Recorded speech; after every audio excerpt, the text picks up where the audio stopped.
Qual é, rapaziada?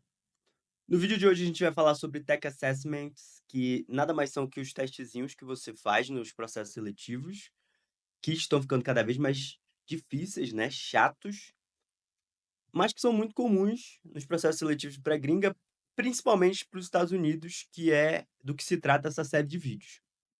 Então, como a gente viu lá no primeiro vídeo, quem não assistiu ainda, assista e dê like, assim como você deve dar like nesse vídeo aqui agora mesmo. Vou dar esse tempinho aí. Vai lá, dá like.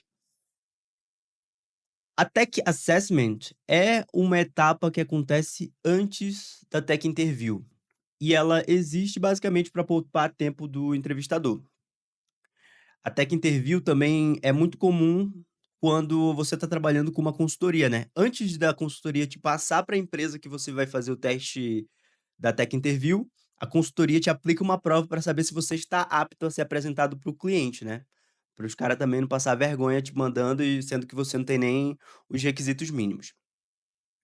Mas não se engane, essa etapa pode ser muito difícil, não é mera, testezinho. Antigamente era, mas atualmente esses testes têm ficado cada vez mais difíceis, e eu vou dar aqui várias dicas de como você pode se preparar, tanto para o código quanto para as outras coisas, beleza? Uma coisa que você não vai conseguir fugir nessa etapa é o código, code. O código pode vir em 2 formatos, né, as questões de código. Pode vir no formato de questões, né, para você codar ali bem naquele formatinho que a gente já conhece de plataformas, né, como o HackerRank e LetCode. Não, obviamente, não necessariamente essas plataformas, mas neste formato. E que tipo de questões pode cair aqui nessa etapa? Cara, aqui pode realmente variar bastante. Porém, a gente sabe que tem algumas questões que são bem clássicas, né. Se você quer fazer uma preparação completa, principalmente para quem pensa em se preparar para uma Big Tech, hã, tem vários vídeos aí explicando quais são todos os assuntos, são muitos assuntos, e como você deve se preparar. Porém, eu vou focar aqui não em Big Techs, eu vou focar em empresas comuns, em grandes empresas que não sejam aí da FANG, né, da famosa FANG. Então, as questões mais clássicas são two pointers, questões de string, questões de matemática, beleza? E questões de binary search. Aqui não é um assunto específico, mas eu diria uma questão que sempre cai, que não tá em nenhum desses daqui, é a famosa questão dos parênteses com pilha. Pesquisa essa questão aí, que essa questão é bem clássica e ela é bem comum, já vi ela em mais de um processo seletivo. De resto, se você estudar essas 4 aqui, eu diria que você estaria ali com 60, 70% de chance de cair alguma coisa desse tipo, beleza? Aí se você quiser ir um pouco além, garantir mais uns 10%, eu diria para você estudar programação dinâmica, grafos, data structures, beleza? Tudo vai demandar muito mais tempo. O que tá errado aqui? Structures, pronto. Isso tudo vai demandar mais tempo. Para você estudar só esses primeiros itens aqui, acho que você demoraria "X" tempo, e para você estudar esses 2 aqui, você demoraria, sei lá, 4 vezes, a mesma quantidade de tempo que você demora para estudar o básico. Então por isso que eu diria para você focar nisso aqui. Agora, se você já tem uma base muito boa de algoritmos, eu diria muito para você tentar treinar tudo, porque aí você garante que você vai estar bem preparado, não importa qual seja o teste que venha. Agora, se você está começando, cara, foca no básico. Não tenta estudar coisa muito avançada que você vai se dar mal, porque não é muito fácil, é difícil. O outro tipo de formato que você vai poder encontrar aqui, deixa eu botar mais bem para longe, é o famoso quiz. Aí a pegada é um pouco diferente dessa daqui. Para o quiz, eu diria que tem basicamente 2 macrofocos, né. O primeiro é a base,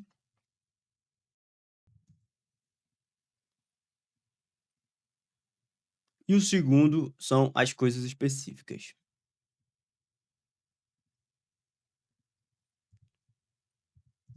Específicos. Então, para a base, o que seriam essas questões de base? Seriam questões para entender o quanto você conhece a sua linguagem para além do instrumental, porque a gente utiliza a nossa linguagem, né, até ali o nosso nível de pleno, quando a gente é júnior, começo de pleno, a gente utiliza a linguagem muito de forma instrumental, né. Inclusive essa é uma filosofia que muita gente prega, né, que você só tem que aprender a resolver. Porém, se você só sabe resolver, e não sabe como funcionam as coisas por baixo do pano, você pode se dar mal aqui, porque basicamente o que vai ser perguntado de você é se você entende como as coisas funcionam no low level. Por exemplo, as collections, né, collections/data structures. Você sabe como é que funciona as collections da sua linguagem de programação? Por exemplo, no Python a gente tem o dicionário. O dicionário nada mais é que uma implementação de hash maps, né. Então ele tem a complexidade de inserção, de remoção de um hash map.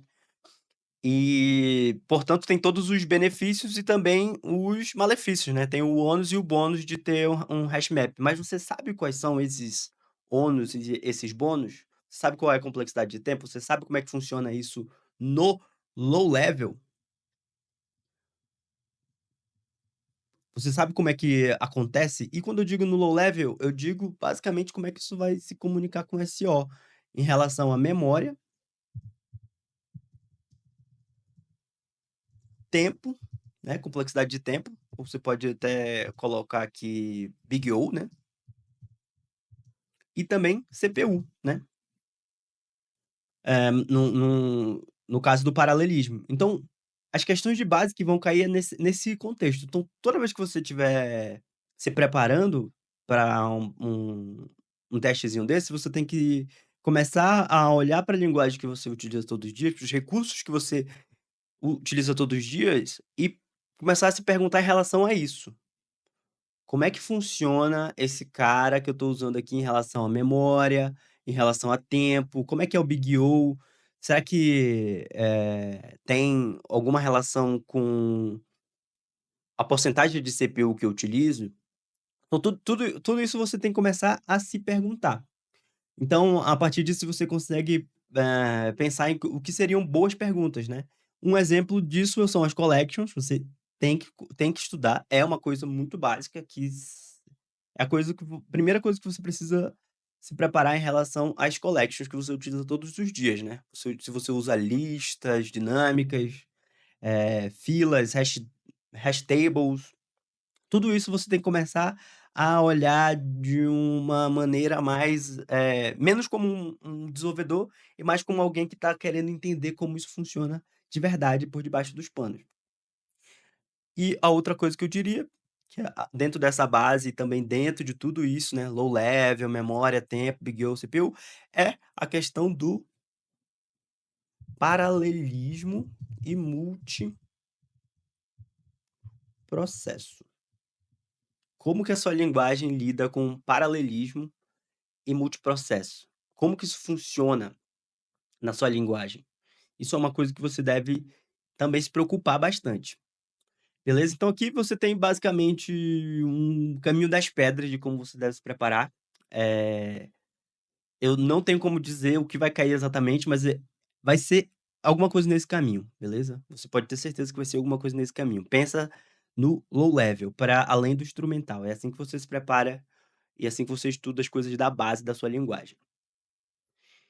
Agora, em relação aos assuntos específicos, aqui pode variar bastante, meu amigo, mas certamente vai cair alguma coisa do seu framework, certo? Alguma coisa de framework, alguma coisa de libraries específicas, né, bibliotecas específicas do seu que está relacionado ao seu dia a dia e às vezes até que não está tão relacionado assim. Vou dar um exemplo para vocês. Eu sou desenvolvedor back-end, certo? E eu também trabalho muito com Python. Então, a pessoa que planejou o processo seletivo teve a brilhante ideia de fazer perguntas sobre a biblioteca HTTP, que é uma biblioteca que quem é desenvolvedor back-end de Python nunca precisa utilizar, porque todos os frameworks já encapsulam elas. Frameworks que a gente trabalha com Python já implementam o servidor HTTP. Então, eu nunca precisei trabalhar e, no entanto, estava ali no meu processo seletivo, foi basicamente, várias questões sobre HTTP. E eu não sabia nada, nunca tinha utilizado HTTP. Então, é nesse nível. E para quem trabalha aí com dados, com crawler, aliás, né, strings, sempre cai, tá? Eu trabalho bastante com dados, posso afirmar para vocês que sempre cai perguntas de manipulação de string, beleza? Quais são os métodos que a string tem, coisa muito comum, muito comum, muito comum. Regex, muito comum. Esse tipo de coisa específica você pode esperar. Então, para você se preparar em relação ao framework, a dica que eu dou é fazer o projeto do zero. Porque as perguntas que vão cair, provavelmente é de coisas que você já faz há muitos anos e muitas coisas que você só fez uma vez, ou que você nunca fez, que você chegou na empresa e já estava pronto, né. Para quem trabalha aí num projeto grande, provavelmente você não fez o projeto do zero. Então, a dica que eu dou é pegar, fazer um projeto do zero. Nesse projeto do zero, você vai começar a agir como se você fosse um entrevistador. Que tipo de perguntas eu faria em relação a esse framework? Com isso, você vai começar a preencher lacunas, vai relembrar várias coisas e vai aprender também várias coisas que você não sabe sobre framework. Mas a principal dica para treinar esses assuntos específicos aqui é fazer testes online da Turing e do LinkedIn, tá? Aí vocês vão ter uma ideia de como é, porque aí muitas das vezes é muito parecido o formato, entendeu? Não as questões, não o conteúdo, mas para você ter uma ideia do que pode ser cobrado, tipo, de quão difícil pode ser, né. Então, tem muitos testes do LinkedIn que são facílimos, né, tipo, para quem domina a linguagem, perfeito, muito fácil. Mas tem testes que você, apesar de ter muitos anos trabalhando com aquela tecnologia, você não manja, você não sabe. Então aqui eu recomendo você fazer testes do LinkedIn e os testes da Turing. Os testes da Turing eu sei que você pode fazer a cada 6 meses. Então, o quanto antes você fizer, melhor, porque você faz uma vez agora, você já sabe como tem que se preparar, e daqui a 6 meses, quando você já estiver bem mais avançado na sua preparação, você vai poder fazer o teste mais uma vez, beleza? Então essa é a principal dica. Outra coisa que sempre vai ter para quem é back-end, para quem vai fazer teste para back-end, é a questão do SQL/databases, né, questões, em geral de banco de dados, principalmente de SQL. Cara, como é que você se prepara para isso? Todo mundo já deve ter visto esse diagramazinho aqui, né, que é o diagrama dos tipos de comandos para o SQL. Você pode esperar cair todos os tipos de comando. Para você treinar todos eles do zero, né, cara, eu particularmente não uso muito SQL, então, tipo, eu realmente quando eu preciso fazer um processo seletivo, eu preciso treinar e voltar nesse meu eu tenho um projetinho meu que eu já fiz para treinar, e é exatamente isso que eu recomendo que vocês façam. Você vai pegar um projeto, você faz do zero, modela, também é um ótimo exercício modelar, como por exemplo esse aqui de biblioteca de músicas, por exemplo. Você pega um projeto assim, você faz do zero, seja modelando ou pegando uma modelagem já pronta, com uma complexidade, um projeto simples desses de faculdade, né, tipo biblioteca de música, biblioteca de livros, que você sabe que vão ser um problema simples com muita complexidade de relacionamentos, né, que tem muito, relacionamentos de tabela, que tem muito problema de normalização, que vai ter todos os tipos de dados. Então pega um projeto, assim, que é de um problema simples, tipo biblioteca de música, um banco de dados de um banco, né, por exemplo, de um problema simples, mas com uma que você sabe que vai ter uma modelagem relacional complexa. E você vai fazer do zero, cara, desde a criação do banco de dados, né, sempre com SQL, com comandos SQL. Você vai, faz o comando SQL e sempre vai salvando os scripts. Cria um repositório para versionar, faz tudo bonitinho, só com script SQL. De preferência, usando Docker, usando só command line, não precisa baixar. Eu recomendo usar só command line, aprender a trabalhar direto com o banco de dados, sem nenhuma interface. Então você vai criar as tabelas, você vai fazer alteração das tabelas, o delete, truncate, você vai fazer tudo, né, nesse banco de dados via SQL command. Depois você vai fazer os insert, updates, treinar bastante inserção de dados, sempre usando o comando SQL. Isso aqui não é muito cobrado não, principalmente o DCL, eu nunca vi ser cobrado, eu nem uso muito isso. Mas os comandos TCL são mais comuns, né, tipo commit, rollback, save point, principalmente commit e rollback, é uma coisa que você também pode se preparar. Tudo usando o comando SQL. Por último, o que você mais vai precisar treinar é os selects, né, são as queries, as famosas queries.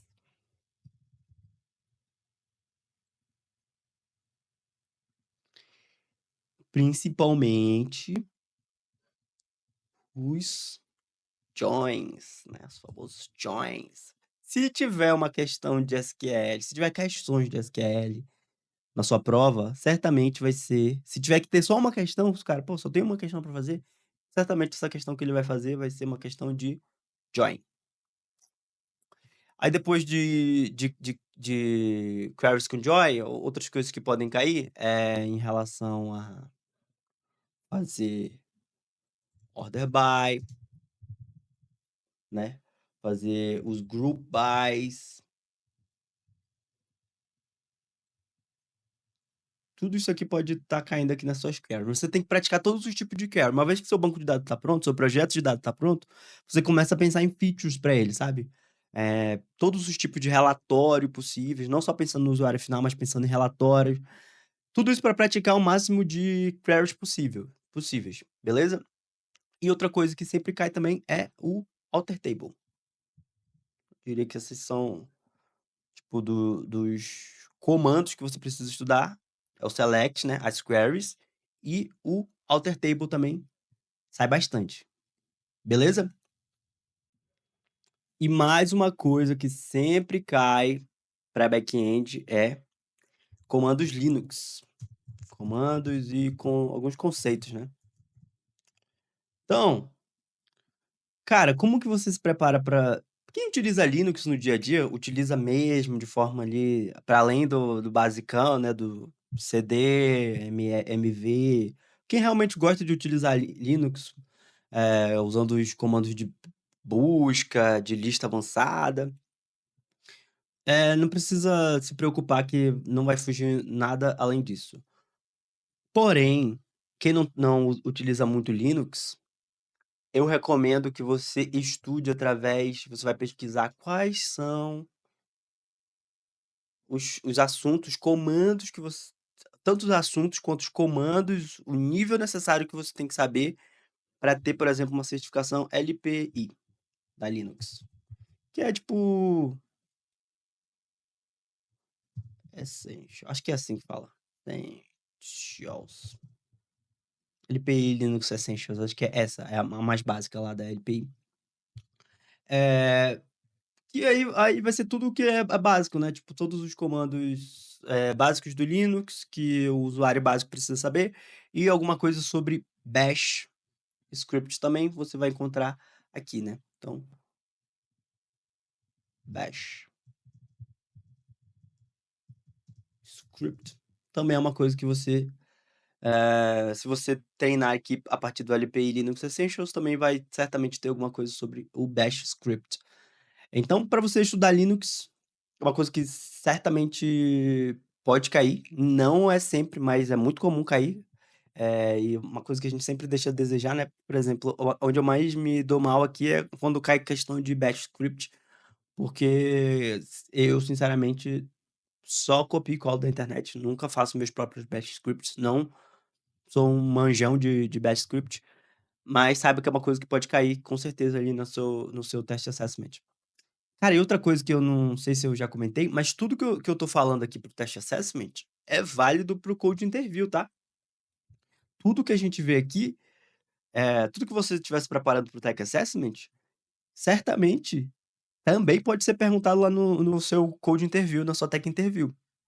É mesmo conceito, mesmo conteúdo, só muda o formato de avaliação, né? Aqui você vai estar fazendo uma avaliação sozinho, lá no tech interview vai ser um cara que vai estar perguntando para você. Um cara ou uma moça, né? Então, alguém vai estar te perguntando lá, essa vai ser a única diferença. Agora eu vou falar algumas coisas que não são tão comuns, mas que cai também. Então, principalmente para quem é back-end, né? Cai Docker. O que cai de Docker? Cara, como se preparar para as coisas de Docker? O Docker tem basicamente quatro grandes conceitos que também se traduzem nos quatro grandes comandos, né, do Docker, que são os containers,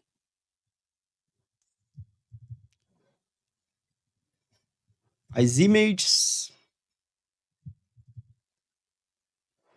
e volumes e networks. Então, é basicamente assim que você vai se preparar. A gente que é dev, a gente trabalha muito com containers e images, né? Tem muito dev que não manja nem como image funciona, na verdade, como funcionam as camadas de imagem.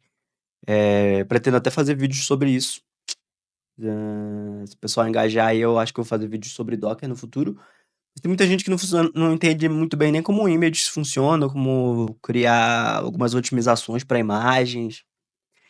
E muito menos sobre volume e network, né? Tem muita gente que não faz ideia de como funciona as network, quais são os tipos de network no Docker. E eu acho que a pergunta mais clássica é essa, tá? Tanto do job interview, do tech interview, quanto nos quiz. São os tipos de network. Vou até escrever aqui. Tipos. Muita gente não manja como funciona, quais são as diferenças, e eu acho que é o que é mais propício cair, né? A última entrevista que eu fiz de emprego, o cara perguntou basicamente umas 3 questões só de network pra mim. Outra coisa aqui, né, nessa leva de coisas não tão comuns, mas que é raro, mas sempre acontece, tá ligado?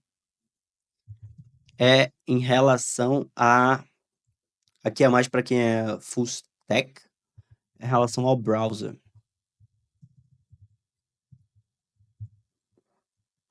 Tipo, na verdade eu acho que eu só vi questões desse tipo em relação quando eu fiz teste pra full stack. Que é entender como funciona o rendering, engine do JavaScript, a questão do DOM, cookies, sessions. Então, isso aqui vale muito para quem é front-end, tá? Ou para quem é full stack. Então, sempre cai esse tipo de questãozinha para quem trabalha com a parte do browser, né? Com a parte do cliente. E para full stacks e back-end, não, full stacks e back-enders não podem deixar de estudar também a questão da segurança.